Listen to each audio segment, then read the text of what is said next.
I was searching and I was led. I wandered, and it brought me here. It was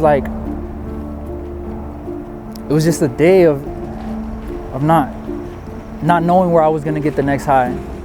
I didn't know. And I would go around and look and search out people that looked like me in that time, in that moment. And that I feel like, that might know where it was at. And one person to the next, like, I found somebody that they led me here, and we rode here, and it was just a whole nother lifestyle that I was revealed to. But it was the drugs, bro. The drugs had a hold of me. And as I would look for them, I would do anything to find them.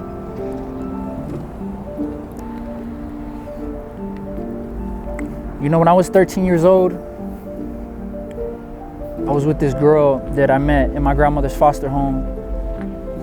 And I knew her for 5 years, and down the line in junior high, I met up with her and we started dating. And she was into that lifestyle, getting high, and I was unintentionally selling pills to the football players I was with, and I told her, and she was like, "Oh, you think you could give me a couple?" And I was like, "Yeah, like I had a crush on her, so I gave her some, and I tried them with her." And it wasn't then that I got into it, but we started dating for 5 months, and spontaneously, like, she was supposed to come back into town, and this was East Arizona, or North Arizona, and Winslow. And she was out of town in Utah, and she was supposed to come back a day before Valentine's Day, and the next day I go to school expecting her to come back, and I get home and I get a phone call, and it's her brother telling me that she hung herself. And at that age, I couldn't comprehend it. I didn't know God. I didn't grow up in a church,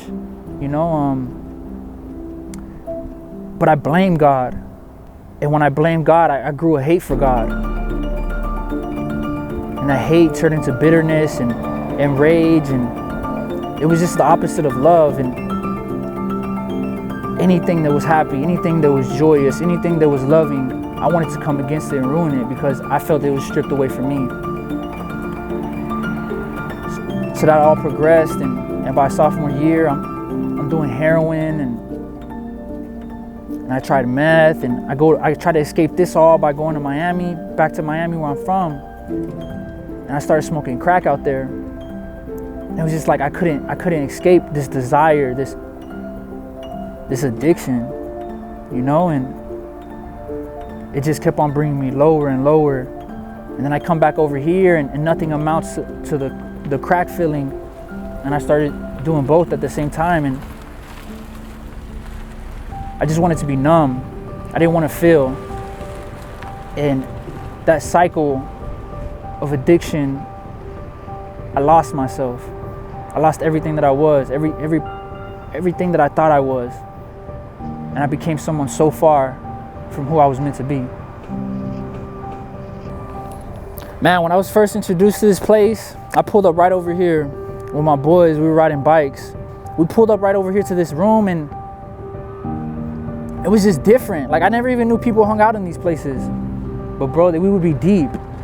We'd be deep in these places, 6, 8 people deep. It was a dope hole. This is a dope hole. They used to call it the Hojo, and it was short for Howard Johnson.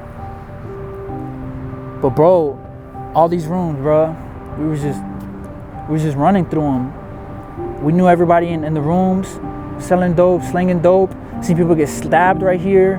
We were living in it, and hitting licks, come back here, go to the plug, re-up, search at night, go up and down the light rails, selling dope.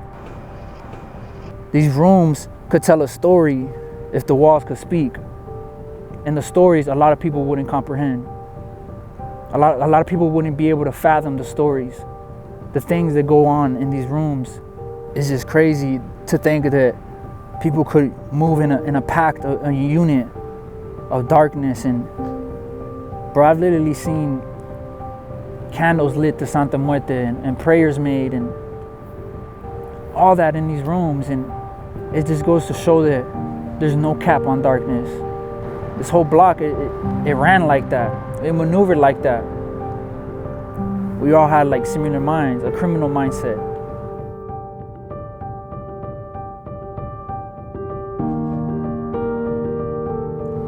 It got to a point where like walking the streets, there's blisters on my feet because I wouldn't stop. Bags I'm carrying onto, that's everything I got. Nowhere to put them, nowhere to shower, didn't sleep, hallucinating, seeing shadows, all that. And it's just so crazy how far gone, how lost this lifestyle can get you. The drugs never last. The high never lasts. The come down is always gonna be there. And it was insanity for real, bro.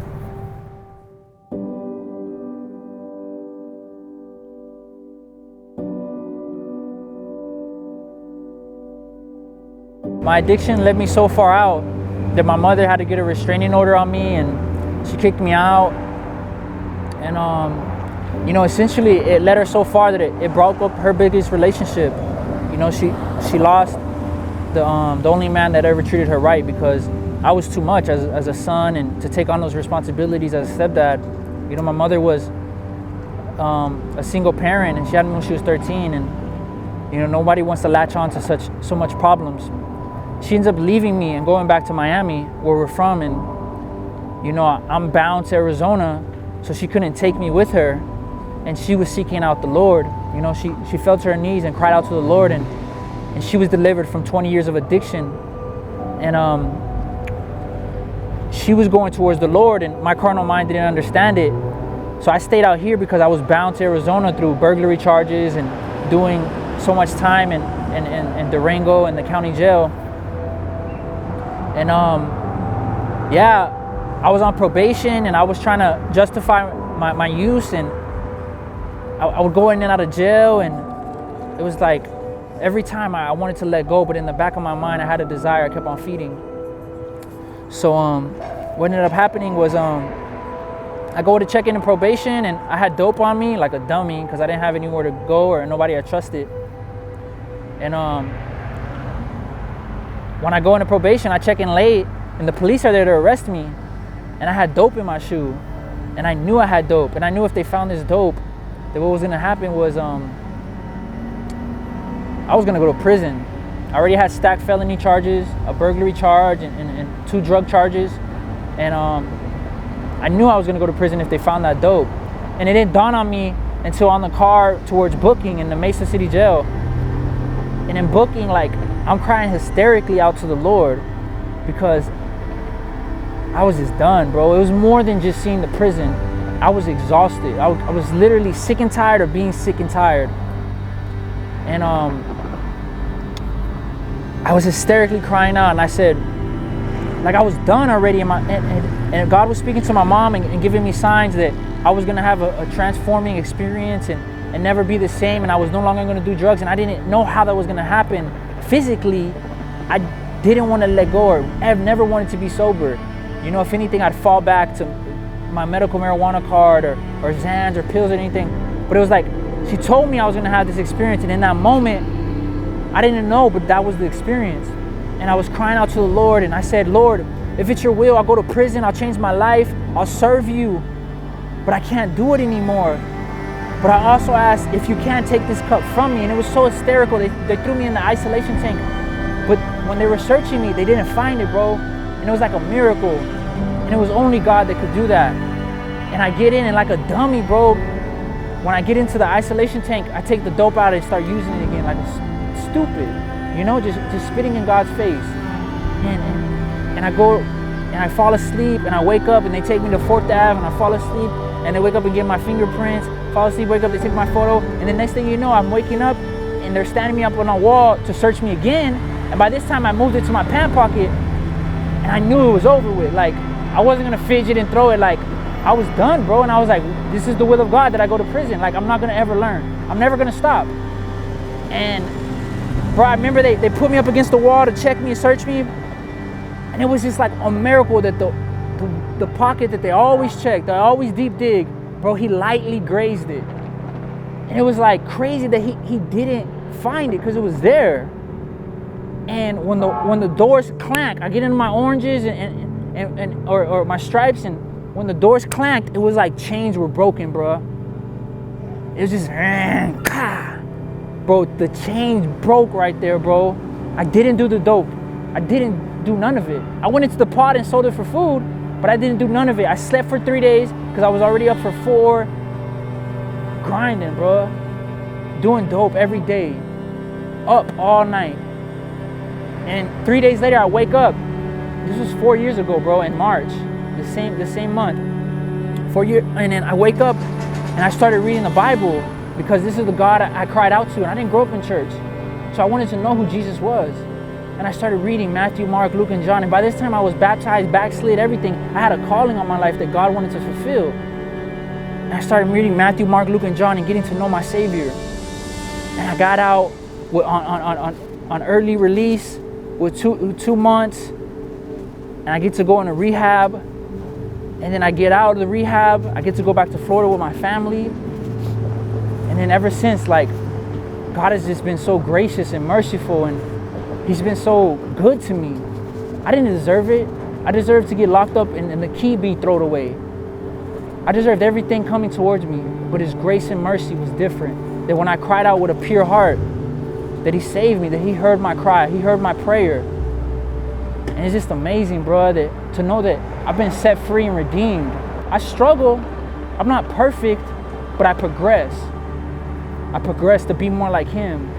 And I carry His message, His commission, His good news to show that you can make it out. This crackhead, this bum, this ex-felon, he made it out. And it was only by the grace and the power of the Holy Spirit, the one true King, the risen King. And it's miraculous, bro. It's a miracle, bro.